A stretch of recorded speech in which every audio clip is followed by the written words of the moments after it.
Hello, everybody. The night is young and so are we. I'm dressed for summer and I'm so excited. Reed, stop texting me. I'm live. Thank you. Welcome to Fix Your Life. This is a live comedy advice show. Producer Reed is in the chat on the Twitch. So if you have questions or comments about anything we say today, you can just put him there and he will get the message to us. If you would like to anonymously ask a question, there is a form right there where you can fill it out. If you are here to get the wisdom and advice of Moss Pericone, hold tight. He will be here in under an hour. Moss is on his way. But first, let me bring up our first guest of the evening. He is a writer known for his work on New Girl, Kroll Show. Have you heard of them? They're very funny. Everyone, please welcome from his palace in Los Angeles, Noah Garfinkel. Hello. Hello. Hi. We can't hear the audience, but I can only assume that they are clapping and standing on their chairs and waving. I would assume they're also doing that for what is a new favorite song of mine, which is the song that was playing before we began this. Oh, so good. It's so good. It's like a Stranger Things like mood song plus the saxophone from Careless Whisper. Mm-hmm. And I really, really liked it. It's really good. I think Kurt, who does the tech, can probably see everyone. I'm always like dancing before it starts and it really gets me in the mood. I was honestly shocked. I was just sitting here staring at my computer and then the best song I've ever heard played for 3.5 minutes and I just enjoyed it. Yeah, Kurt confirms he can see me dancing. The song is called Vampires by The Midnight, which is spooky and great. So everyone go listen to it, but not right now. Right now we're doing advice. Yes. Noah, how you been? I've been pretty good. How have you been? I've been all right. Are you hedging with your tone? Have you not been that all right? No, I've been all right. I'm moving apartments.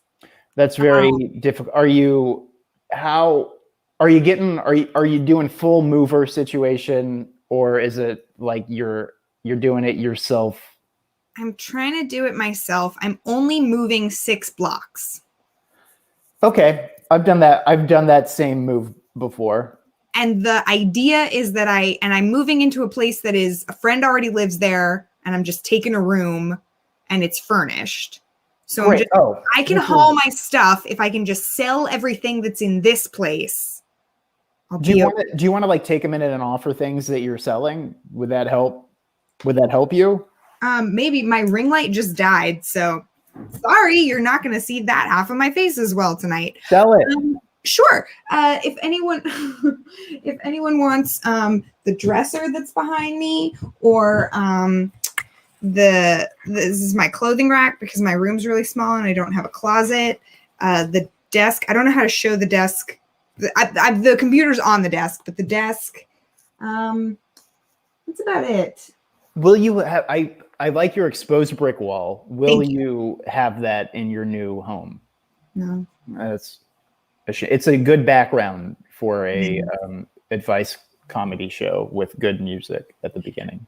I know. I feel like I'm doing stand-up all the time, which is a great feeling that I always just want to feel like I'm entertaining and being judged and on and just. I always want to feel like I'm doing one of the most stressful things you can do with the highest reward / highest misery if it goes bad that you can possibly experience in life. Absolute humiliation or elation to the point of not being able to sleep is the only way to be in life. Mm-hmm. Just when I'm trying to relax, I'm like, okay, people are watching. How are you? You doing okay? I'm doing okay. You know, we're taking a lot of walks. That's nice. Yeah.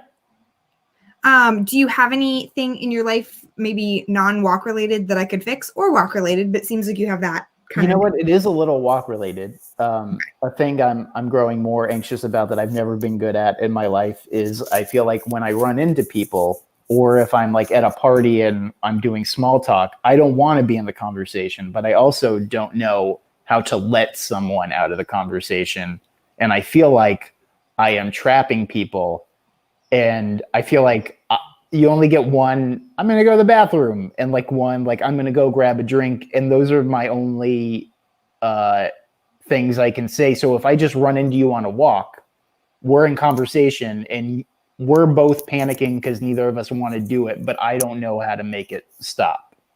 Okay. Can I fire back a question at you? Sure. Why do you think people don't want to talk to you? I don't, well, you know, I recently started therapy. We're also working through that too. Okay. But also, sounds like it's going well-ish, maybe. You don't have to talk about therapy if you don't want to, but I mean, we're getting to the part where I'm just now starting to hear helpful things for a little bit. Like the first helpful thing I heard was, so you like to be a good boy? And I was like, yes, but that was an insane way to phrase it, but it was the most honest way. Who's your good boy, Noah? Yeah, and I do like to. Good boy. You're joking with that tone, but that does do something for me. I'm going to make a little note on my little thing of notes, and Reed, if you would remind me in 15 minutes to tell Noah again that he is a good boy. Yeah, thank you. Because I do like to be a good boy. Noah, is the only reason you said yes to this show because you wanted to be a good boy? I mean, that certainly factors into it. Oh, great. It's not the only reason, but it is the reason I do many, many things in my life. Okay, so you are stressed that people are like getting what they need out of your conversation and then like wanting to dip, but you don't know how to. I don't know how to let them do that. Like it'll feel like it's dying down, and I will feel like that the dying down of the conversation is my fault. So I will try to re-engage, which is not like a new topic. You'll come up instead of being like, all right, because I feel like it's gonna feel mean if I'm just like, all right, we're finished. Okay. What do normal people say at the end of a conversation? Okay, and if anyone has like good one-liners, drop them in the chat. I would say it kind of depends on the context, because if you're on a walk, you definitely have an easy out of just being like, it was so great to catch up with you. Really glad I ran into you. I'll let you get back. Like, let me let you go. Yeah, I've done I'll let you go now. But then my dad did that to me one time when we were on the phone, and I never spoke to you again. And now you're yes, now we're estranged from one another. Ooh. And he didn't make it. Oh, man. No, he's fine. My dad is fine. That's good. I have tried that. I also in a previous relationship, I was complaining about this thing, and my girlfriend at the time was like, you can just like wave to someone and keep walking and not do the conversation. And I was like, that is a great idea. And the very next time I passed by somebody on a walk that I recognized, I was just like, hey, how you doing? And kept walking. And then she went, is that it? And I was like, what the fuck? Nothing works. Well, yeah, I mean, I think just lead with like politeness and just be, oh, sorry, I thought, you seemed busy. Well, Lizzie, I think I lead with politeness because I do like to be a good boy. You do like to be a good boy, but I'm saying that is enough. You are doing it. So I've already done it. You've already done it. It is polite to let people go. It is polite to talk to people who want to talk to you. Parties are harder because it's just hard to do the flow of conversation. I mean, you said before that you only get one, I have to go to the bathroom or I'm going to get a drink. I disagree. You can get a lot of drinks, and I think you just need to drink more and faster. And if you just become an alcoholic, so many of your social anxieties will go away and be replaced with new ones. There was one wedding I was at one time where I could not let someone out of a conversation, and she also did not appear to want to be let out. And I was like, well, this is going to be the whole night then, and this is not what I want to have happen. But then I got myself into a situation where she was like, do you want to split an Uber home? And I was like, yes. So then be a good boy. Because I want to be a good boy. Mm-hmm. And then we were in the Uber, and she got queasy and then held my hand it was like a far enough away wedding to where it's a very long Uber, but not far enough away for anyone to stay in a hotel. So there was just like 30 minutes of holding a woman's hand in an Uber, when in fact I would have preferred to have a 4-minute conversation with a stranger. Yeah, I think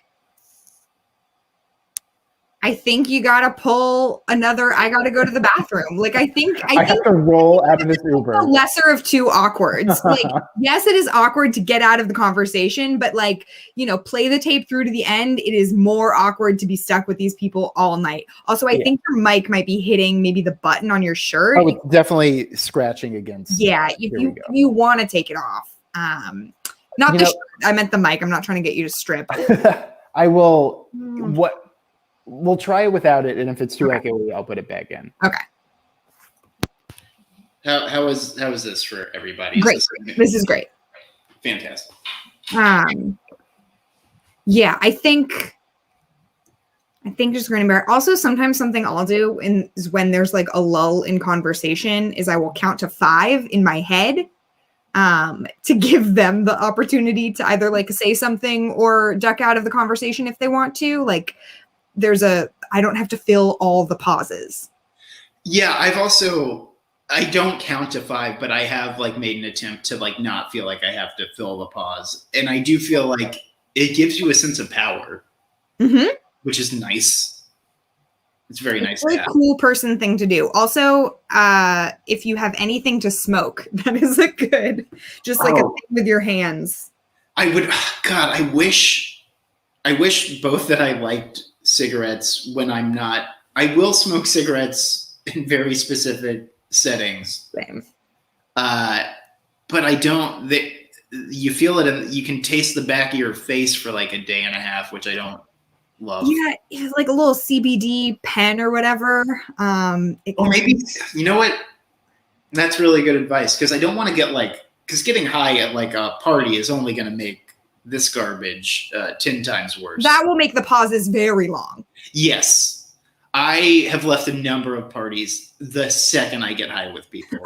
You're like, right, I want to be alone when I'm high, and I'm going to go be alone. Fair. Have you ever had the thing where you don't realize you're so drunk until you hear your own voice in a cab? No, not that one specifically. I did have a moment freshman year of college. It was like the first time I ever had to take a friend to the hospital for alcohol poisoning. And I was pretty drunk too. And I just remember thinking like, I am killing it. Like I am answering all these nurses' questions. I am saving this girl's life. Like no one can tell that I'm drunk. Like I'm whatever. And then I looked at myself in the mirror and my eyes were like the color of tomatoes and my face, my makeup was all down my face. And I was like, everyone can tell you're drunk as fuck. Like everyone knows. You didn't pull this off at all. I one time left a party when I was both drunk and high, but I thought I like pulled out at the exact right minute. I was like, I seem like a fucking party pro. I got out of there. I did my goodbyes and I got into an Uber very confidently. And then I heard my own voice go, "So how's your night?" And I was like, oh my God. Oh, wow. Just one word. Sounds your night. Yeah. Sounds your night. It's so good. And I was like so confident I was like being friendly with my Uber before I started talking. Do we call the drivers my Uber? The driver of the Uber? Yes, I believe that they are property now. They are not people. They are rentable humans on wheels. I think that's what's Prop 20. I like that. Well, I consider your life fixed now. You're going to take up smoking and you're going to keep going to therapy and you're a very good boy. Thank you. You're so welcome. And we're going to get to the questions. Hey, viewers at home, if you think Noah's a good boy, why don't you drop a little donation in the Venmo for the Squirrel Theater so that we can have more fun conversations like this? Do you love that flawless segue? Look at the squirrel. Oh. Now imagine that he's dancing to the good music we like. I'm way ahead of you. Great. All right. Atheist but not obnoxious about it asks. Already it feels like a little in your face about it. Sorry, go on. No, it's fine. God and religion, I can't help myself. Can you, though? I'm related to and often in the company of people who give it all up to God. Jesus, he gets all the faith. Me, between terrorist attacks, celebrity deaths, and really bad breakups, I don't think I could tolerate knowing someone planned all that.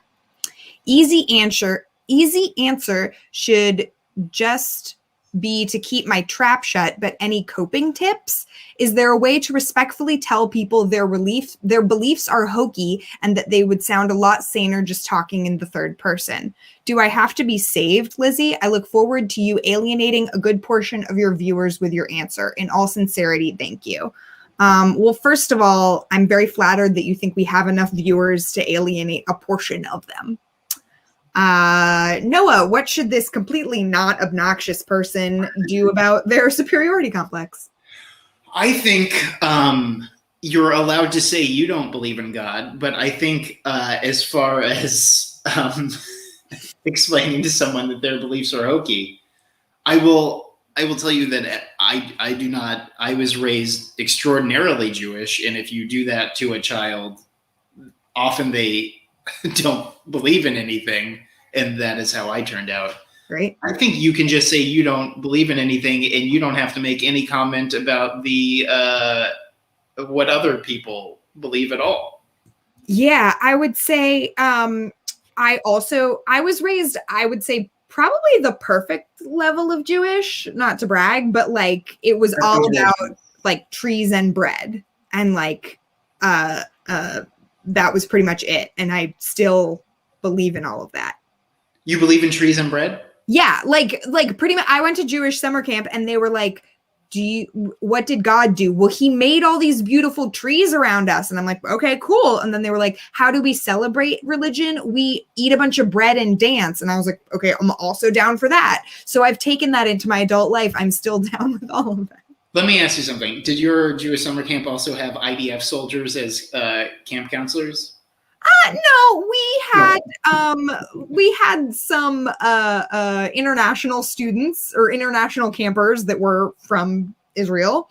I was brainstorming little opening jokes, and one of them was going to be that, I'm going to fix your life starting with Israel. I'm probably not going to do that. I will say my Jewish summer camp did have IDF soldiers. Mm-hmm. It was a very indoctrinating Israel thing. Also, I went to a middle school called Wiener Jewish Secondary School, and for traumatizing on its own to have to tell other 12-year-olds that you go to Wiener. That is awkward.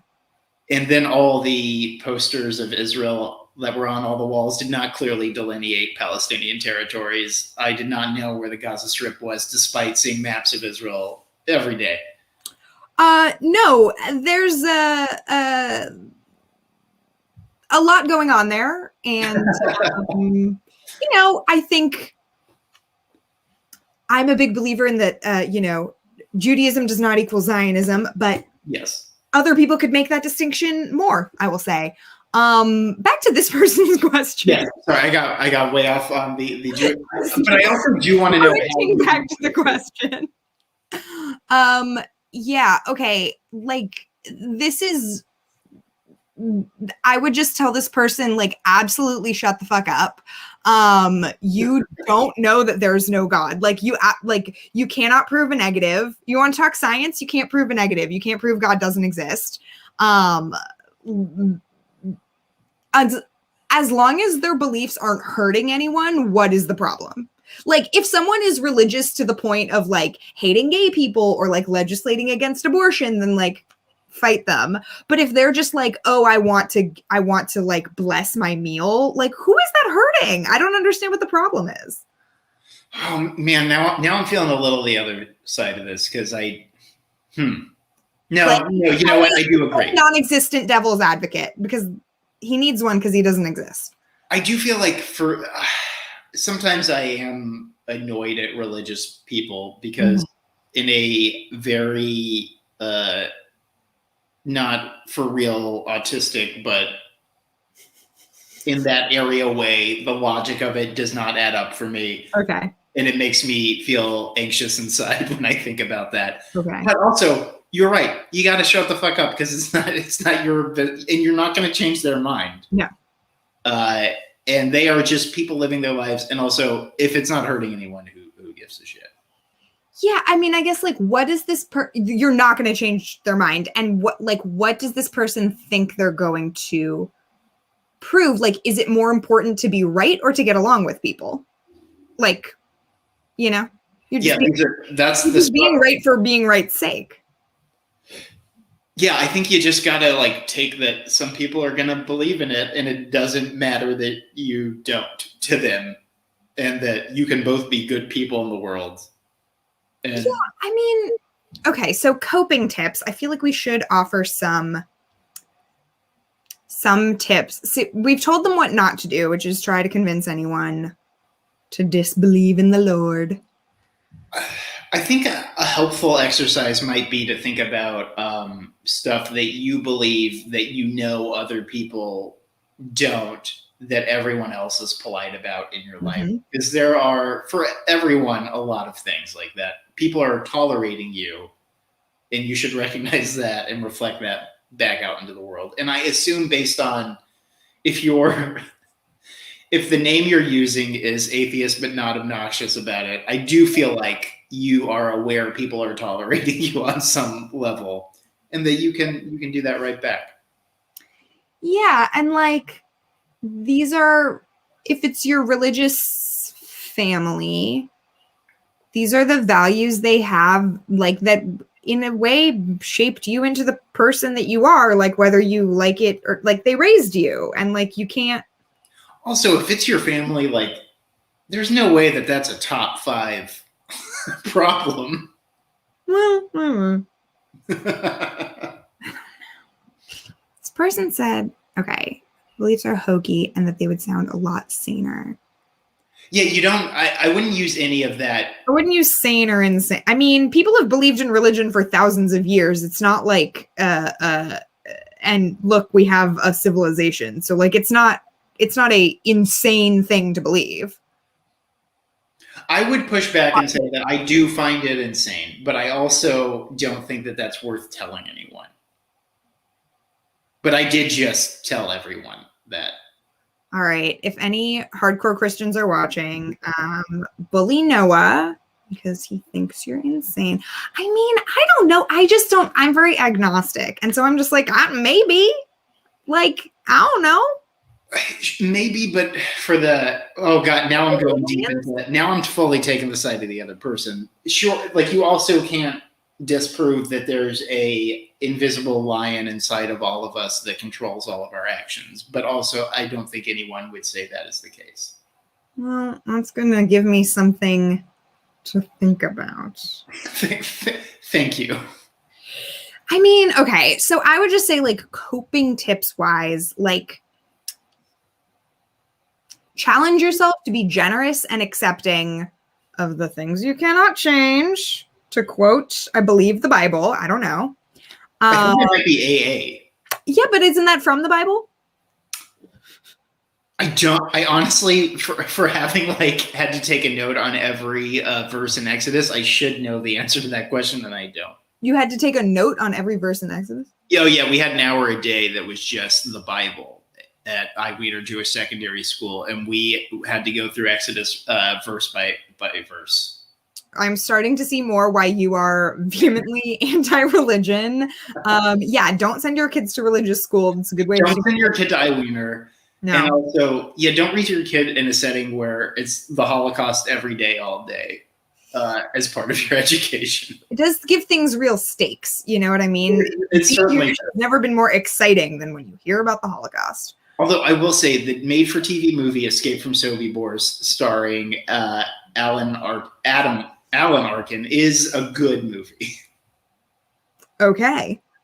That's my advice to this person. Is to rent this movie about the Holocaust. If you can find this made-for-TV Holocaust movie. And then see if you believe in God after you face the greatest genocide of the 20th century. Yeah, I don't know. You can't tell people All, to believe. if Holocaust survivors can believe in God, like what the like, let it go. Don't. A lot of them don't. Most of them are dead. Mostly dead. Well, they're not. I'm not even gonna say that. No, what were you gonna say? No, I'm not even gonna say it. I'm not even gonna say it.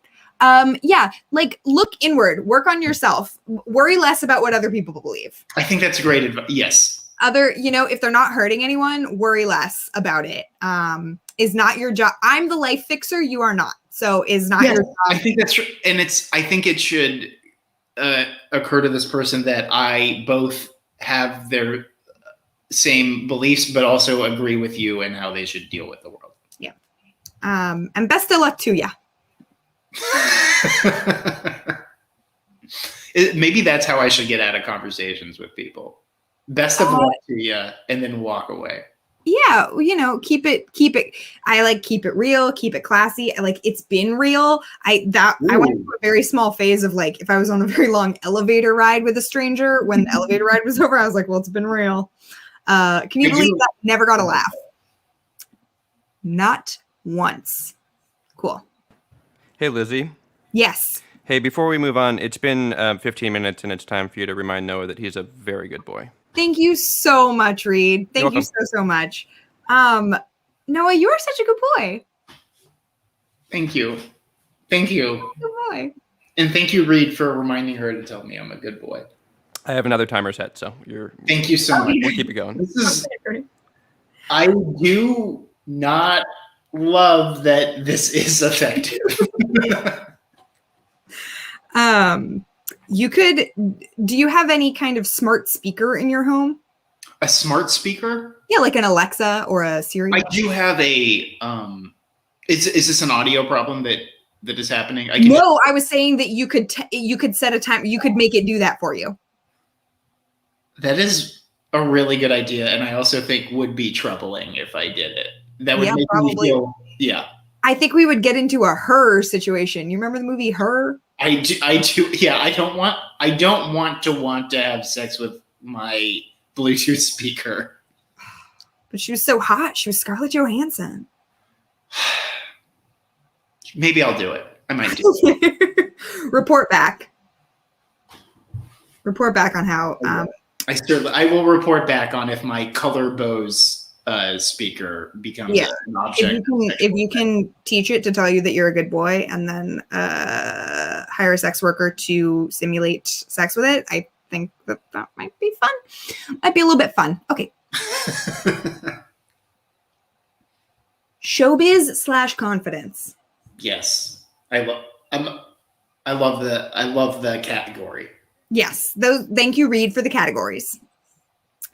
I want to be an actor, but I'm embarrassed to admit it. It feels embarrassing to want to be in the spotlight. I don't know if I would even be good at it, but it seems like fun, and the only thing stopping me from trying is what my friends, etc., might think about me if I suddenly tell them that I want to perform. How do I get over this? Thoughts? Yeah. You want me to go first? Yeah, why not? I think you got to accept that it is embarrassing to want to perform. Mm-hmm. It's embarrassing to want to write. It's embarrassing to think that what you have to say or write is valuable, because why should it be? That is just part of it. Yes.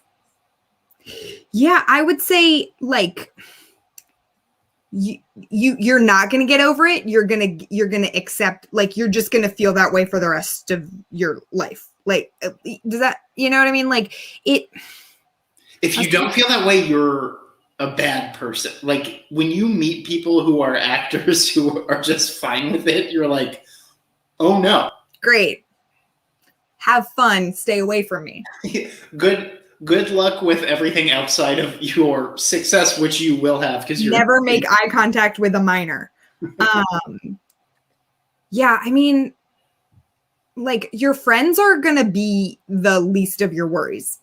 Like, you will get the least amount of rejection from your friends. It's everybody else that you have to worry about. Yes, even if you're successful, most people won't think you're good. Yeah, and you're probably not. Yeah. And also, most successful people aren't good, so why should you be? And it doesn't matter. If you want to do it, you just got to do it. Yeah, I mean, I always like that is honestly though like a thing that actually motivates me is like some of the shit that gets made or published is so bad that I'm like, well, I could do that. Like all right. I don't have to be the greatest writer ever. Like, have you seen what they're airing these days? It's not that good. I could do it. Anytime I'm asked like professional advice, I have a hard time with it because it's like I don't know. Like I think I'm good because I have to live with myself and be me, but I might not be, and who knows if what I did is the right thing to do, or I just got lucky because I'm a Jewish white guy who looks like an emoji of what everyone who does what I do. You know what emoji you look like is the mushroom. Is my hair particularly mushroomy today? I would say no more than usual, but Let's try that. Mushroomy. Yeah, I do. I do have a Toad from Mario Brothers 2 on NES-esque appearance. How long did that sentence happen for? Not that long, bud. You gotta. It felt like okay. You're a good boy. Am I a good boy? Thank you. Good boy. Yeah. Okay. I think you just need to decide that you're more excited than you are embarrassed. Like, you're never going to stop being embarrassed, but the excitement either outweighs that or it doesn't. And the embarrassment only increases as you move up. The stakes get higher and you have more chance of being more embarrassed. I tell this to people all the time. I'm also just realizing how messy my room is. I'm so sorry. I say this to people because I have a reputation among my friends for being kind of a harsh note giver on like creative projects. And I'm always like, wouldn't you rather hear it from me now than from like an executive when you've put another year of your life into it? Like, wouldn't you rather like eat shit currently than blow your shot in a while? So it's like, you can learn to deal with your embarrassment when it comes to your friends so that you have that skill when it comes to like agents rejecting you and like your show getting canceled. Or you can have a bunch of cheerleader friends and be completely unprepared for rejection and then have your dreams crushed. So which one would be more healthy, do you think? And also, I feel like we might have made this more anxiety inducing than it needs to be because it should be anxiety inducing. It should be, but also like the idea of your friends thinking that you're like going outside of your talents is embarrassing, but the idea of strangers thinking that is more bearable. So yes. you are worried about the highest level of anxiety you can have, which is like for example, if your best friend was just like, oh, you're trying to write a pilot, that is so much worse than like writing something and having an executive you don't know think it's bad. Noah, have you ever gotten the like devastating personal rejection on a project? Oh yeah, I have. I will leave the show title and person out of it, but there was a time in my life where an episode of TV I wrote. Everyone drop your guesses into the chat. Go on to DB. The thing that was said about it after someone was convinced not to throw out the entire episode and start anew, what was said was, I guess I don't have to like every episode of the show. Woof. Woof. So yes. That's rough. Yeah. Yeah. Yeah. Happens even to the greats. With mushroom hair. Yeah, I once spent like all my money and half a year making a movie and showed it to someone in my family who was like, I don't get it. And my family has never liked anything I've worked on. Oh, really? My family usually likes stuff, but that one, it just took her a sec to come around. But they don't like anything you work? I don't think, like, Kroll Show was not understandable to my family. Culture is very specific. Culture is not for my immediate family. And like New Girl's not easy for them either.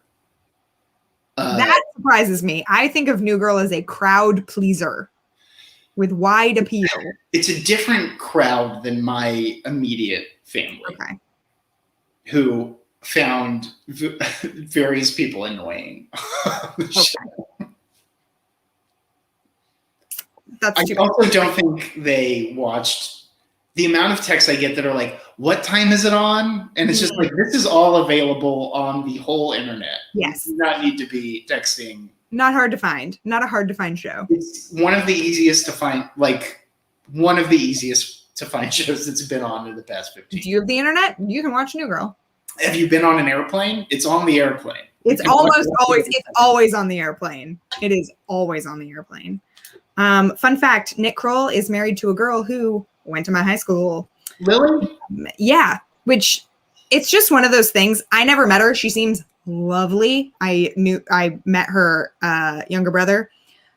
You know how everyone always sort of gives you that spiel of like, the people who are popular in high school, they don't do that well. It's like the artsy kids who like peak after high school. It's like, all right, you know what the like coolest, prettiest girl from my high school did? She became a model and then she married Nick Kroll. So I think she just stays winning and good for them.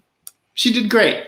She did great. And more power to her. I do not resent her at all, but it's a lie that the popular people do not continue. Sometimes the popular people are popular because they really have something going for them. Because they're cool and gorgeous. And so good. Anyway. She had a baby. She did. So yeah. Okay, Anonymous. Get over it and get under it because it doesn't. Yeah, it's embarrassing. That's part of it. It is embarrassing. You're right. And good for you. I think we have time for one more. Yes? No? Okay. How long did I book you for? An hour? Do you want another showbiz / confidence question or a sexuality / sex question? I will defer to you as the host of this show. That is very fair. All right. We will do the sexuality / sex question. Wouldn't you like to know asks, I'm a bi-curious comedian living in New York City. I've been questioning for a long time, and I'm honestly just trying to find a nice, safe, comfortable experience to kill my queer virginity. I like staying closeted because I don't like all the trappings that come with identifying as bisexual, and I'm honestly not looking for my mother to be proud of me. She's queer too. I will also just say, as we go into this, I do believe Noah and I are both straight, so we'll do our best. That is the MO of the show. We just do our best. All right. I hate labels, want sex, but honestly find it more comfortable keeping my sex life away from everyone to extrapolate on. I know I'm the worst for all this. At the same time, my mind is putting up all these fears about rushing out for sex, and my mind is trying to calculate how much energy I would have to put into developing a trustworthy connection to someone I'm attracted to. I tried opening up my preferences on Bumble, got 123 notifications, and got so overwhelmed I quit. I have no idea what I'm doing. Maybe your panel would? Whew. Well, we are ill-equipped. I'm the dumbest version of asexuality you can be, which is just straight with no qualifiers. And I guess, but I do identify with one part of it, which is it seems like this is a very private person, and I very much identify with that. And if you are a private person, queer aside, sexuality is a minefield of like trying to keep your secrets, not secret, but like, I don't know, you want to keep your shit to yourself, and I get that. Yeah, I don't know what. I don't have any advice off the top of my head. You can just be an ally. I would say this is I don't mean to trivialize this person's journey. This is a pretty common thing that I'm hearing from a number of people in my peer group are coming out of quarantine much more bisexual than they went into it. This is a very a friend of mine had a theory that it's because we've all been watching so much TV and looking at beautiful people. I don't know if that's true, but a number of my friends are coming out of quarantine like, life is short. I'm gonna, fuck around and find out. So you are not alone. You don't have. Wait, if you can hear me, I will say I cannot hear you, and I don't know if this is a me thing or a you thing. I can hear you. Now I can hear you again. Oh, great. Hello. There was a second where you cut out, and it seemed like you were saying something really important. I was saying a lot of people are bisexual now. Oh, yeah. Yes. Barriers are coming down. Barriers are coming down. You're not alone. You don't have to come out to anyone you don't want to come out to. If you don't care if your mother knows, then you don't care if your mother knows, and that doesn't make you the worst. I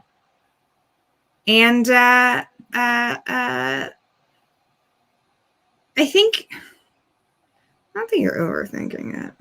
Yeah, I think these are normal anxieties to have, and there's no rush. You can take all summer. Also, I'm very inexperienced on dating apps, but I assume if you're getting that many interactions happening, that you are in the realm of a hot person. Which, God bless you. That sounds. It's a real diamond shoes are too tight. Oh no, I have too many Bumble matches. Oh God. Oh, now Noah's gone. Goodbye, Noah. He hates queer people. He wanted to get out of here. He doesn't think this is a good idea at all. So, he's a hateful man, and we don't want him on our show anymore. Should we bring Moss in? Moss Pericone, everybody. He's nope, that's Noah again. Hi, Noah. Hi, I got bad internet. That's okay. You're in a palace. I'm sorry, I don't feel like a good boy for what just happened with my internet. Noah, you're still a good boy. Thank you. Thank you. This question I do think needs more input. So we are going to welcome to the stream. He's a very funny stand-up, and he's a writer for a show you might have heard of called Patriot Act, which is on Netflix. Everyone, please welcome Moss Pericone. Hello. Hi. Hi, Moss. How are you? What's up? How are you, Lizzie? Noah, nice to meet you. How are you doing? I'm doing well. So nice to meet you. I did not. Your hair is so shiny. Thank you so much. I just said in the chat, I am stunningly sweaty right now. I don't usually. I actually. You're glowing.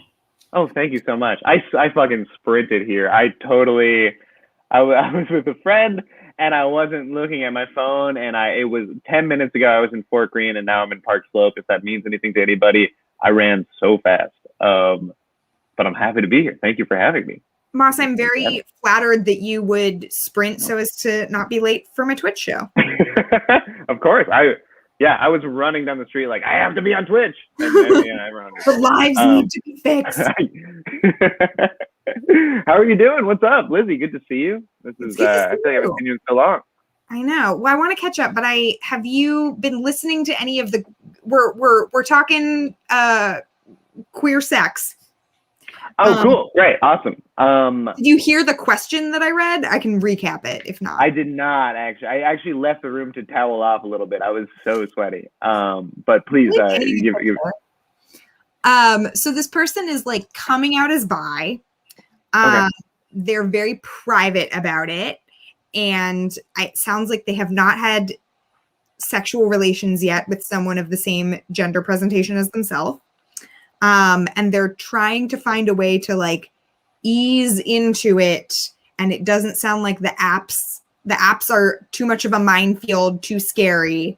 So they're looking, it sounds like their advice is, I have no idea what I'm doing. Maybe your panel would. So like tricks and tips for embracing your bisexuality / navigating the world. Wow, I mean that's a really big one. I mean, God, I think that's such first of all, what an exciting time, what an exciting thing. I feel like that's such a personal thing. I can't imagine saying anything that would have anything of value to someone going through such a specific personal thing. I think you just do it, and like it might be a rocky road, but I feel like it'll end up okay, and you'll look back on it and you'll be like, well, I learned something about myself, and it was very exciting. And like I think no matter, I don't know, I guess it's tough to say, but I imagine that in 20 years, no matter what you do right now, you will look back and think that was very exciting and I learned something and I'm the better for it. But besides that, I don't really have much to say. Yeah. I just, as a bystander of that advice, I just want to say that sounded so good and uplifting. And thank you. That was so much better than what was happening before you. No, I mean, everything will be okay. Mas, I think you hit the nail on the head, which is like, there isn't really a right way and there isn't really a wrong way, and mistakes will be made. Yeah. Probably. There will be stumbling blocks, and like you gotta take like the long view of it, that it's like you're gonna screw around, no pun intended. And like yeah, so that 5 years from now you will have like explored whatever territory you need to explore, and you can like figure it out. Like it's lifelong. It's not like 6 weeks you're gonna be like, and now I know my deal. Like yeah, totally. Yeah, I think you go. No, good. I was just gonna say, I think with romantic things, with most things in the long term, looking back, they all seem very fun. I feel like I look back on things that were maybe not the same thing, but similar from high school, where it's like, yeah, that was very hard at the time and I was very freaked out. But looking back now, it's like, it all just seems so fun. And I wish I could do it again, even though it was so hard at the time. Like I feel like you'll just miss everything that you do now. You'll look back and be like, fuck, I would like to do it again. Man, your high school experience sounds. I went to a very fun high school. I will say I had a fantastic high school experience. Everyone should go to OSHA in Santa Ana. It's a great place. That sounds incredible. It's so fun. Wait, where did you grow up, Noah? Where are you from? Noah, where did you grow up? Moss wants to know. I grew up in Houston, Texas. I've heard of it. Oh, cool. It's a large city. It's very hot. I was extraordinarily late in blooming. I had severely delayed puberty for a person. Totally. In my high school experience, I went to a very large high school that had 3,600 people, and I did not love. Senior year of high school, I did start liking it, but I didn't have like a let's just see what happens sexually. And it's so fun experience in high school. Not that anyone asked, I grew up in San Francisco. Oh, wow. We know you grew up in San Francisco. Okay. How long was your high school? I was also a very late bloomer. I kiss a boy till my 18th birthday. Nice. Oh, yeah. So, it happens when it happens. Life is not a race. I would argue that it is a race, and you and I did great at the beginning of the race. Cool. Okay, so that was a decade of trauma unpacking that I'm just gonna shove it all back in. Yeah, I mean, given that we're all like not experts at this, I feel like we've arrived at a pretty good place, which is like, take it day by day and allow yourself permission to make lots of mistakes and, be not afraid of the world. Yeah, I think you got to do what feels good, and you might. Yeah, I don't know why I'm trying to tag your advice with advice. That's well, Noah, I will let you go to finish your drink and fuck your beau's. Oh no, what are you drinking? I will tell you what I'm drinking. I am drinking a whiskey mixed with Cointreau and the syrup from a jar of cherries. Classic. Oh my god. That sounds amazing. Thank you for saying, "Oh my god," because it is. I'm done. That's incredible. Are you in LA? I am in LA. It is still daytime here. Oh, I was gonna say it looks like daytime. That's It's still very bright. There was a period of this Twitch where light was blasting in from that direction. I didn't want to interrupt things to ask if I should close the curtains on that window. Totally. When does the game start? Is it like now? But yeah. I'm DVRing it. Oh, fuck. Just gaining fast forward ability during commercials. So there's really there's no stress. All right. Well, even so, I know that Moss, before you got here, one of the things we were talking about is that Noah doesn't know how to get out of conversations. So I will let you go. Thank you so much. I would have stayed on here for 45 minutes. Would have been happy. Oh, that's so funny. Do you have any social media handles or upcoming projects that you'd like to plug? God, I really wish I did. That would be so nice. Next time you're on an airplane, everybody watch New Girl. Yes. If you're on an airplane, watch. You know what? I didn't write for seasons 1 and 2, but those are the ones. Watch seasons 1 and 2. You're gonna love them. Watch whatever's available. And Noah, you're a very good boy. Thank you, Lizzie. You're just such a good boy. So too. Thank you. All right. Bye, buddy. Bye. Nice to meet you, Lizzie. Hello. How are you? Moss, hello. How are Good you? to see you. Oh my God. Again, it's been so long. I have not seen you in forever. Where are you right now? I know the show's not about that, but where are you right now? I'm in Harlem. Oh, cool. Wait, I remember I went to your apartment once. Maybe I was probably like a freshman or a sophomore in like Chelsea. Yes. You was in Chelsea? Yeah. That Very was a cool. good place. That was a really nice place. That was really, yeah. That was a good place. Oh my God. You're in I'm Park Slope. so fucking sweaty. It's insane. I never sweat and I never run either. I never run, and tonight I'm doing both those things. Running I'm is really disgusting. I don't like it's it. horrible. It's really bad yeah. I mean, it has been a while. That's the fun, not the fun, but like the interesting thing about coming out of quarantine is everyone's like, oh, it's been so long. I'm like, well, yeah, that's not my fault. Yeah, that's true. That is, yeah. It's just been a long time for everyone. Yeah, that's a good point. Moss, do you have any things in your life that I could fix really quick before we get to the questions? Oh, interesting. Fuck this. I wish we were doing this like 6 months ago. I feel like I had so many things I would like fix. Now everything's pretty good. Oh, you know what? There is one thing that I don't know if I feel like we can work this out. I'm trying to think of how to say this in a way that's like, okay, so this is not going to sound like a real problem, but it is a real problem, and I don't know what to do about it. I feel like you're not going to be able to fix this. You're looking around like it's about your roommates. Is it a roommate? You'll see why, and it's not like this person can even hear me. But I have a neighbor who, I'm trying to think how to explain this. My apartment. Actually, no, this is very easy to explain. There's my apartment building, and then across the street, there's another apartment building. And across the street, I can see into my neighbor's window without trying to look. Like, I'll come into my room, and I'll look at my window, and, like, I will see across the street into the window across the street. Does that make sense?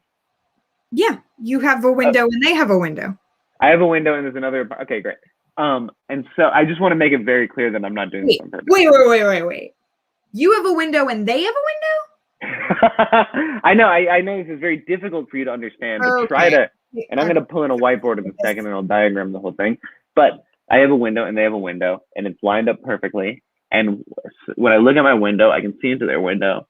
And the guy who lives there walks around naked a lot, which is fine. I'm not trying to see him naked. I don't care to. I also am not disturbed by it. It doesn't bother me. But what makes me nervous is that sometimes I come into my room and I look out my window and he's naked, and that's fine.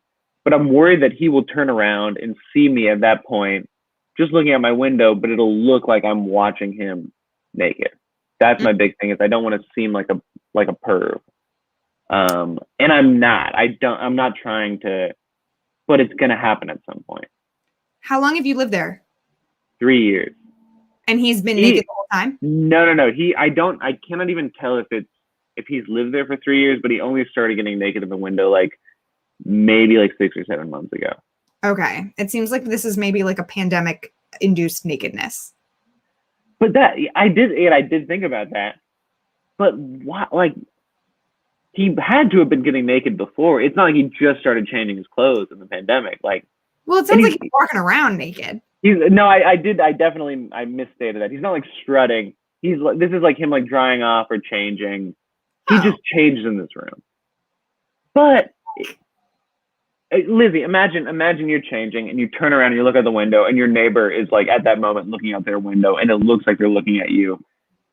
You think like, this person's watching me change. It is his decision to not close the curtains when he changes. So I honestly think you don't have to do anything. You think he doesn't mind? I don't think if he wants to do something about it, he should do something about it. If he wants to close his curtains, he'll close his curtains. What happens? That's not your problem. I'm just so worried he'll see me looking and then he'll like look out your window in your own home and you know that you're not being pervy. And if he like, he's making his nakedness your problem and that's not his right. Yeah, no, totally. But like, what if he sees me looking and then he like, I don't know, like confronts me on the street? It's like my dark fantasy of it is like, he'll see me looking and then he'll run into me on the street and be like, that's the fucking guy. And then he'll like, I don't know, fucking, I haven't thought it through that much, but it's like, I think you just have an excuse, which is like, hey, dude, why do you never close your curtains? I look out the window. I'm a man of the world. Like, you know, I don't take pictures. You don't have your hand on your pants. That's true. I don't ever do that. You're existing in your apartment. If he has a problem with that, he can close his fucking curtains. And you're probably not even the only person who can see in there. So he's one man causing a problem for your whole whatever west facing, whatever south facing side of your building. All of Park Slope, I think, really, the whole neighborhood. This is 100% a him issue. You do not owe him anything. Well, see, Lizzie, this is the interesting thing is that you are so right, and I can tell myself that all day. But imagine the scenario where I'm on the sidewalk and he says, "This is the guy who watches me change," and he yells that in front of a lot of people. If I say anything, if I say, "Hey, I'm just looking out my window," it's like, of course that's what a perv would say. There's nothing I can say in that moment that would like absolve me of. Do you see what I mean? Where it's like there's no excuse that's like no. Anything I say is like, yeah, close your curtains. Close your curtains. I guess I could tell him that. This is he yells at you. We'll pretend. Okay. I'm gonna be the man and I'm gonna confront you. And you're gonna say, why do you walk around your apartment naked and not close your curtains, sir? I don't want to see that. I'm a godly man who doesn't want to see your thing. All right. Yeah. Hey, you're the guy who looks at me naked. Well, hey, why don't you ever close your curtains? See, does that seem right? That's a really good point. Damn, that's a really good point. I hadn't thought of that. I'm gonna go get some curtains. And you know what? I'll come with you, and maybe we can get lunch after. I don't know you like that. No. Do you feel? That seems right. That seems okay. I feel like I could do that. I imagine he'll never confront me, right? If you like, he's never gonna confront. Okay, cool. He will never confront you. Okay, I'm counting on that. If he does, notice you. He's being naked in his apartment. He's not going to look out the window, clock you, memorize your face, then 3 months later run into you at the bodega, and then not be ashamed. If he sees you, he'll be like, "Oh shit, that guy's seen my dick," and he'll just make a beeline. He's not going to be like, "Let me have an altercation about it." He's not going to make a scene. No. That's good to. You're totally right. I don't know why I keep looking to make sure he's not going to be in public. Like, let me tell the whole group that this man has seen me naked. Yeah, and I guess also I could just pretend like I don't know what he's talking about, and he would seem crazy. Like no one would take his side. Also, all right, I don't even want to bring it here. Is this man Caucasian? Yes, I think so. Yeah, from what I can tell. You have such a good out. Just be like, that was a different brown guy. Yeah, it's like that's the dude who's working in the bodega right now. You fucking racist. Like that's exactly what I'm gonna do. That's it. You're totally right. Hard you can play in so many scenarios. There is one other thing. Is one time I came home at like 4 a.m. and I like looked out my window and he was fully clothed, but he was standing in his window, facing away from the window, holding a lit firecracker. And so I don't know what happens there, but it stuck with me ever since. I mean, yeah, the guy's a weirdo. This guy's crazy, and who knows what he'll do. I feel like, and don't stress, because What you're saying is that I should move out of my apartment. Well, That's what I should move across the country. All right, noted. Thank you, Lizzie. you're trying to move away. You can. No, I'm not. I'm absolutely trying to stay here. People are very naked there. You will encounter more naked white people there. Look at me explaining in LA that I didn't move here for a job. I moved here because my neighbor kept changing his clothes. I don't want to see him naked anymore. Oh my God. Okay, thank you. Well, this was very helpful. I feel less stressed about the abstract prospect of this man confronting me on the street. Thank you. Making shit up to be stressed about. Yeah, absolutely. Yeah. I do that a lot. Viewers at home, if you would like to donate to the fund to buy this man some clothes or a robe, there is a link right there. Yes, there to fund the squirrel. Oh, wow. Where you can have, isn't that a cool graphic? Oh, we can crazy. have lots of shows and fix more lives and, pay people so that they can buy the curtains that they need and potentially more to avoid naked people. So amazing. Some questions? Yes? No? Cool. Wait, sorry, what's that? Sorry, I want to get to some questions, some viewer submitted questions. Oh, okay, yeah. Oh my God, totally. Yeah, yeah. Oh my God, for sure. All right. Peter the Eater asks, what food do I put in my face hole? I'm still trying to shed eating habits from the time my metabolism was as strong as an ox and I could have a few dozen yodels. I assume that's a unit of food. But this isn't good at all, obviously. What's a good balance to strike? I'm an omnivore and don't have many dietary restrictions, but I hardly shape my meals to look like my famous pyramid. Seems like all my friends are juicing these days. I worry for their buttholes, I really do. Thanks for any insight you can provide. Wow, that is a lot of text. These are very earnest questions. I love. They're very earnest, they're often very well written. We have a this is incredible. I did not think that at all. Wow, that's really wonderfully written. I mean, I don't know. I feel like that me and this person are absolutely in the same place. My metabolism is slowing down. I'm like, I used to be able to. I could famously in college, I would eat 2 pints of Ben & Jerry's back to back. That's 2,000 calories of ice cream. I would do 2 pints. And I would eat them right out of the pint, and I loved it, and it was so nice.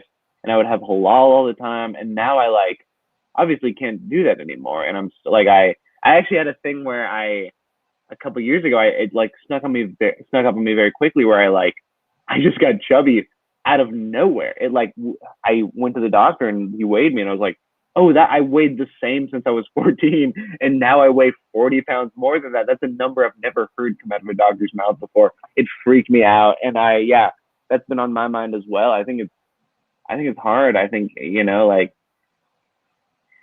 I think there's just a balance of eating good things and exercising, and I think that's really as simple as it is. It's and I try to do that, and I fail a lot, and I'm somewhere between the number that I was then and what I used to be, and I'm trying to bring it down all the time. But yeah, it's just hard. It's hard to know what's right to eat. I feel like every food is everyone describes it as healthy and not healthy. I don't know what's right to eat. I want to be, I try not to eat red meat, but then it's you're not supposed to eat carbs, and where does that leave you? And then it's hard to get full. It's really hard. It's really difficult.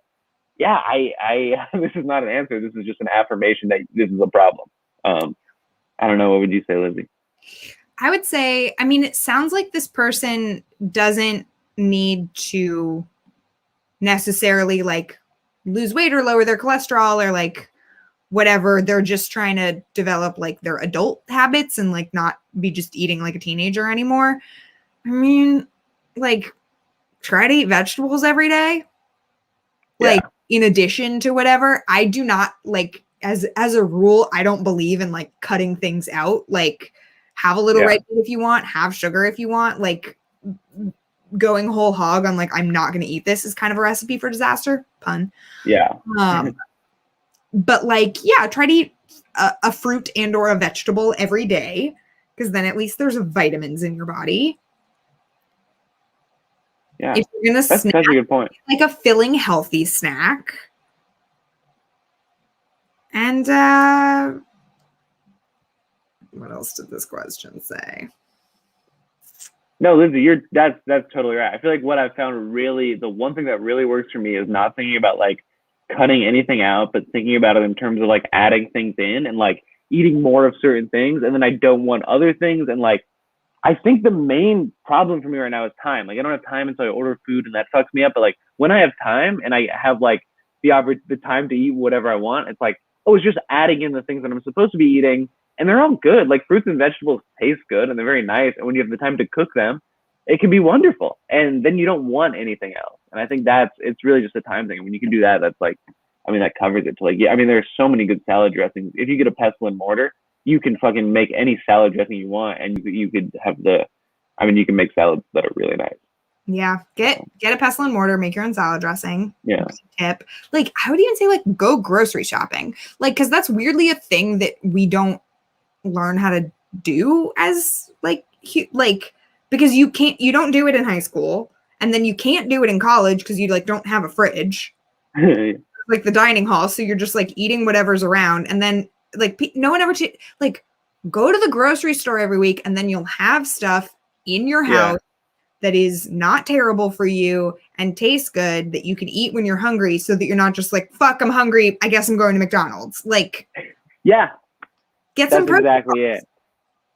Yeah, and you'll get better at it. Like, if you start grocery shopping every week, you will feel yourself getting better at it within a month, and you'll feel really good about yourself, and it'll become a source of pride. And a wonderful part of my week is grocery shopping, and I look forward to it every week. And also get the book, if you can, get the book Vegetables Unleashed by Jose Andres. The wonderful chef. He has got a lot of like restaurants in New York and DC, but he has this cookbook that's it's just so many, it's fucking 10 ways to handle every vegetable you can imagine, and it will change your life. You can really you can do like 30 things with a carrot, and he will tell you every single one of them. And this is such a good, you have so many insider, pestle and mortar, this book, like Moss has like a lot of, he's got a shopping list for this, ordering that. So I don't know. I would pull up the book right now, but I actually just gave it to a friend of mine. It's you'll buy it and you'll like want to give it to everyone in your life. It really, he's a great chef. And if you're in New York, go to Little Mercado Spain and get this is one of the only restaurants in New York where you can get the Perón, which is it looks like a water. Oh, I'm so excited to talk about this. It looks like a big watering can. It's made of glass, and they fill it with wine, and you lift it high above your head, and you try to arc it into your mouth, and it takes a little while, but you get really good at it, and you just pass it around the bar, and it's so much fun. It's on like 34th and 8th. You should go when you get a chance. That's my advice to you. Yeah, I mean, that's not so much a health tip, but it sounds like absolutely not. It's the opposite of a health tip. Is you should just drink more. I think that's what I have to say to you. I mean, listen, wine is grapes, so that's true. Fruits. There you go. Yes, in conclusion, buy all that shit Moss said to buy. Yes. It's an old question. No, not that one. Wow, how many questions do you get? This is so impressive. We get a few questions. Nice. All right. I think this is funny. Lizzie, there's no easy way to say this. I'm starting to think Woody Allen is innocent. This guy named Rick Worley published a video last year that really gave me some interesting insights into everything that's happening. And now that HBO doc came out and everyone's going on about how much they hate him, and it's so annoying to know something you feel like they're not considering. I know he's probably the last person in the world who needs defending, but what do you do? I just know the minute I open my mouth about it, I'll get a look like the one you're probably giving this question. And it's not even worth canceling myself over. But is it? Thoughts? Wow, that's a real can of worms. There's this book. It's called Vegetables Unleashed. No, I think that's not worth canceling yourself over. I think you should I think you're entitled to whatever you think, and I don't know what you know, but I think there are some things, there are hills that are not worth dying on, and I think that's absolutely one of them, is what I have to say about that. No one's gonna give you a fucking medal. Also, if Woody Allen is innocent, I guarantee you, in a conversation with whoever you're talking to, you're not gonna prove it. There's just no point in delving into it. There's no no one's upside. gonna give you anything. Exactly, yeah. There's no upside. Yeah, that's exactly it. Yeah. There's no upside. There's like,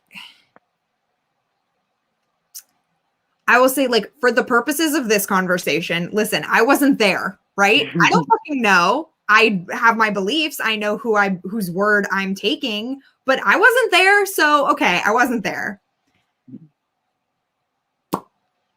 I also wasn't there, just for the record, in case there was any doubt. I was not there.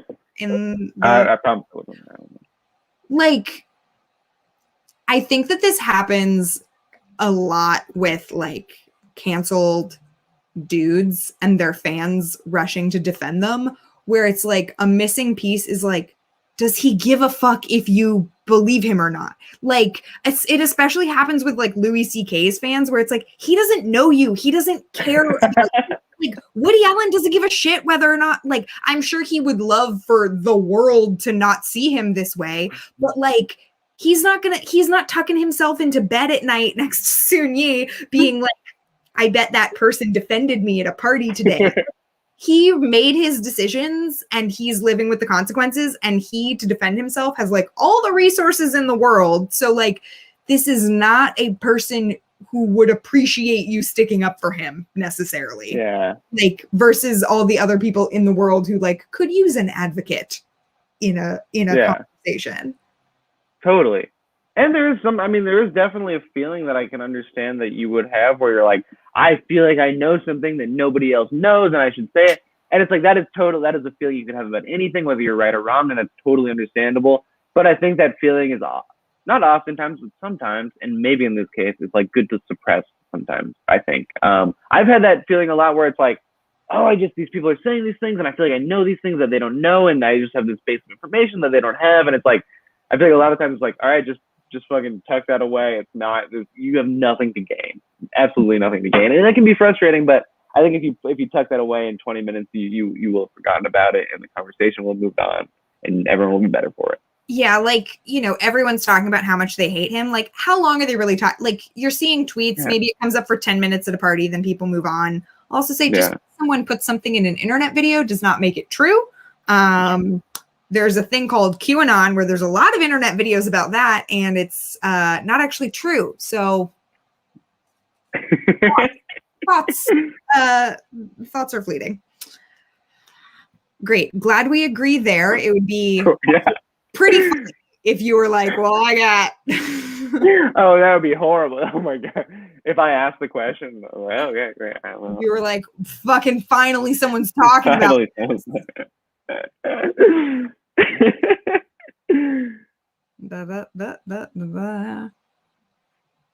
Let me find a final question. Oh man, it's gonna No, let's keep it going, Lizzie. Come on, let's fucking... We can't just keep the Twitch open. Come on. All right. Do you want a career thing or like a dating thing? Whatever seems like a better question. I'm happy to do both. Whatever you want, whatever seems right. Those both sound interesting areas. Okay. Well, last time I offered this question, Noah had the same answer, and I chose dating. So this time I'm choosing career. Cool. Showbiz/confidence. Phil Mickelson, professional golfer, fake name, asks, I'm a lot better at comparing myself to others than I used to be. I think this person means at not comparing themselves. Yeah, like what the fuck? Cool. But ultimately, when you work in the fields we do, it can still be a struggle. I look up Wikipedia pages constantly. I try to convince myself that Andrew Dismukes doesn't exist. How do I get my brain off? I started fairly early, but it did me no good, just sputtered out. I can always give up comedy, but also like, what else am I going to do with my time here on Earth? How do you combat that thing I just talked about? You have to kill Andrew Dismukes. You have to fight it. gladiator to murder Andrew. No, I think that's fair. I don't think you'll ever get better at that. I don't think it matters. I think you'll always feel that way. I definitely I'm constantly doing that. And like, you know, there are always going to be people who are older than you, people who are younger than you at the same place you are. And it's just always going to suck and you're always going to be bitter. And like, I had the same thing today. I had a huge fucking flare up of just bitterness at people that I should not have been bitter towards at all. Come on. Oh, I absolutely. One person. Name one. No way. Put it but in I the will. chat and I'll give a clue. What I will say is that it doesn't.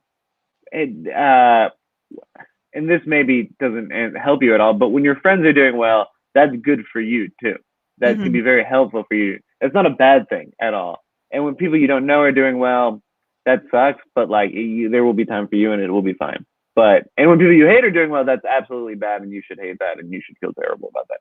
But yeah, I think, you know, it doesn't affect you too much. And like you could be the most successful person in the world and you will absolutely be fucking mad about some 20-year-old. Also, it's so fucking fun to feel that way and like to shit talk with other people about that kind of thing. It's like, I mean, not specifically about Andrew because he's very funny and he's a great guy, but I think in general, it's like, I mean, that's so fun. That's the kind of like I would hate to lose that, even though it sucks a lot of the time. But yeah, I think you're fine. That was a rambly answer. No, that's all 100% true. I wish you would name fucking names. Not that we're not on the internet, but I really want to get you canceled. If you would just either name names or defend Woody Allen, if I could just please cancel 11. I keep almost taking the bait, but at the last minute I'm like, no, I'm not gonna. You just keep recommending vegetarian books. The Vegetables Unleashed has Andreas. And if you want the Squirrel Theater to be able to buy a copy of that book, throw some. Great. All right. I would say, yeah, okay. I mean, some people get very lucky very early and it sucks.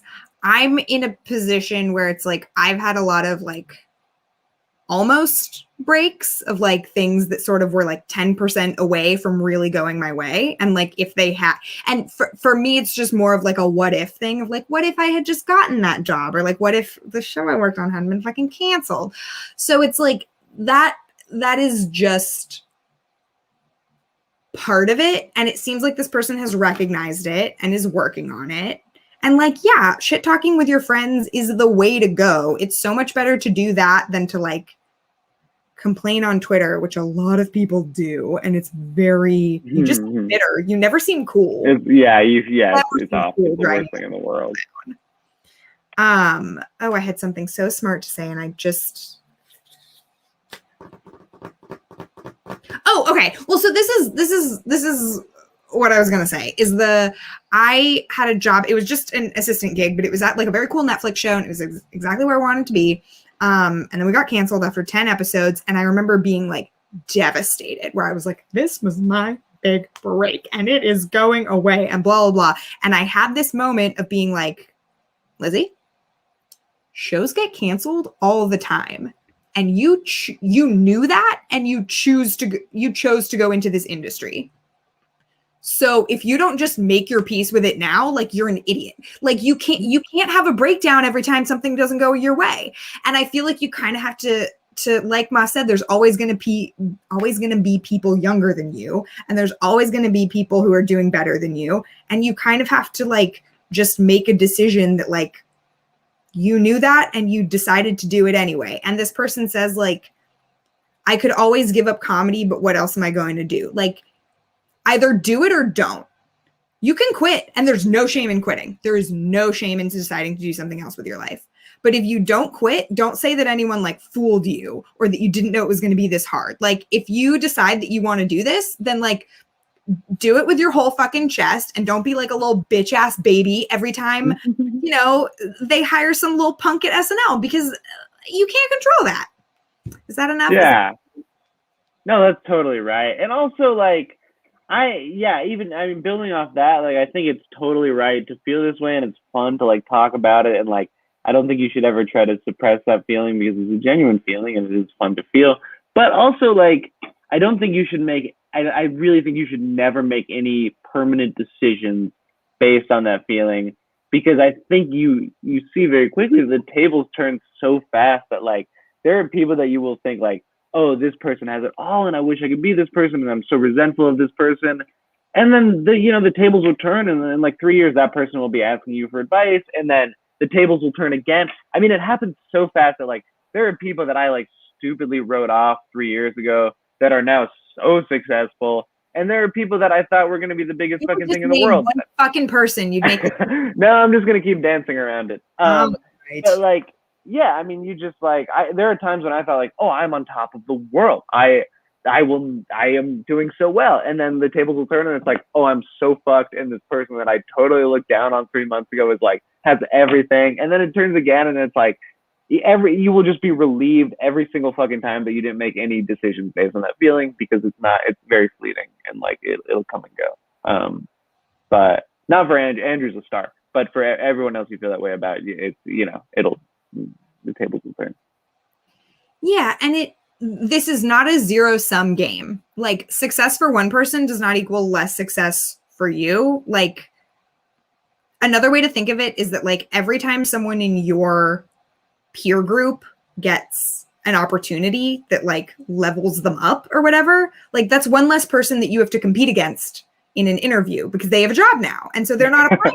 That's a great point. Yeah. Like, I always think of it's like, okay, if there's, I mean, just like, to be perfectly honest, like, there's a bunch of girls who have just like the exact same stats I do. It's like, we're all like, just like, Jewish comedy girls who are like left leaning and like quirky on Twitter or whatever. And I'm like, there's no way. And every time one of them gets a job, I'm like, sweet, I don't have to compete with that bitch anymore. Next, Yeah. I'm just moving up the line as they all get jobs that I wish I had. Yeah. That's I've never thought about it that way. That's so smart. That's exactly it. It's like, yeah, it really just, it takes people out of the ring. That's really good. Yeah. Every time someone gets a job, that's one person who you're not going to have to compete with for the next job, because they are busy doing their job. Yes. Oh, that's fantastic. Wait, what's the dating question? Praising me. All right. The dating question, and we have to hop off in 4 minutes. So I'm going to, gotcha. I'm going to read it really quickly, and then you're just going to say it. Okay. Right.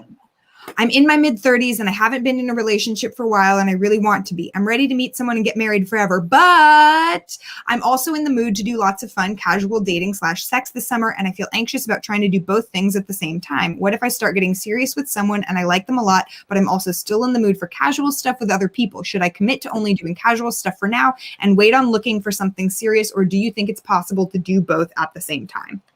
Okay, you really fast, you just got to get the fuck out of your own way. You just stop thinking about these things like this. Just go and date. Take your hand off the wheel.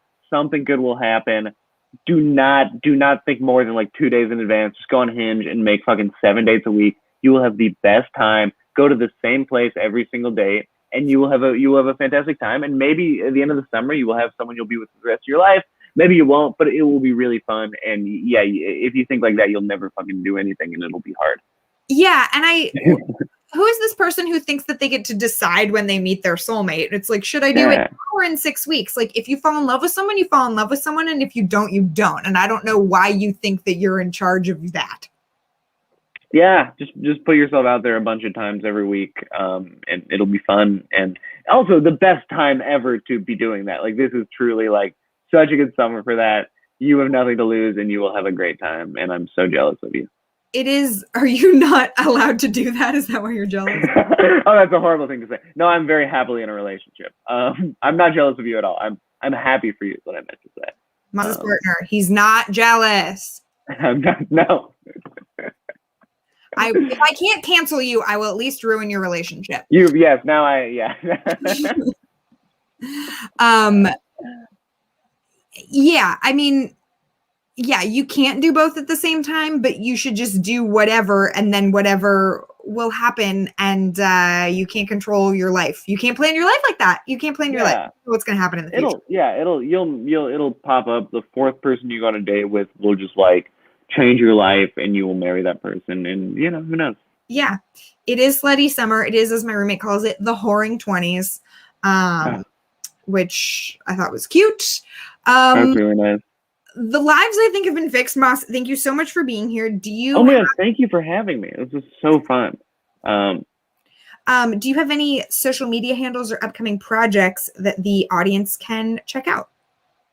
I just, I think the only thing I'm on is Instagram. It's just at Moss Pericone. Are you going to be performing this summer, like doing stand-up? Yeah. Follow him there, Moss Pericone stand-up. So follow him so you can find out about it. Me and Rachel Sennett will be doing our show Puke Fest at the Bell House sometime in the next couple months. So please come to that whenever it pops up. Real talk, you can get a ticket to that because it will be sold out by the time I remember to buy one. Genuinely, if you get me a ticket, I will come. Oh, for sure. Yeah, I'll totally, I'll for sure put you on the list. I'm actually making note of that right now. See, I have to do this live so that he does it, or else he could just. But now it's recorded. It's on the internet. Lizzie Logan. But yeah, there'll be some shows over the summer. And then a year from now, if you want to watch the new Beavis and Butthead, I'll have written a couple episodes of that. So please enjoy that. And yeah, thank you again for having me. This was such a blast. It feels so good to just like, I have to say, to drink a bottle of wine and sprint a mile and a half and then give a bunch of people advice is the most fun I've had in so long. This was such a blast. Thank you for having me. This was really fun. Thank you so much for being here. Everybody, drink a bottle of wine, sprint a mile, and then give advice. It's clearly working for us. You will be back on. Fuck. Oh, I didn't write it down. Reed, when are we coming back? When's our June show? Reed. When's our June show? Reed. Why do I even have a producer? Hold on. June 24th. It's the 24th. I did it. I found it. We're going to be back on the 24th at the same time. No, at 8 p.m. Eastern. Twist. We're going to be back on the 24th at an earlier prime time slot. So if you have questions, put them in the form.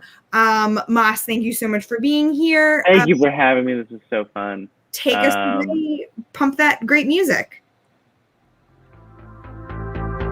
Cool.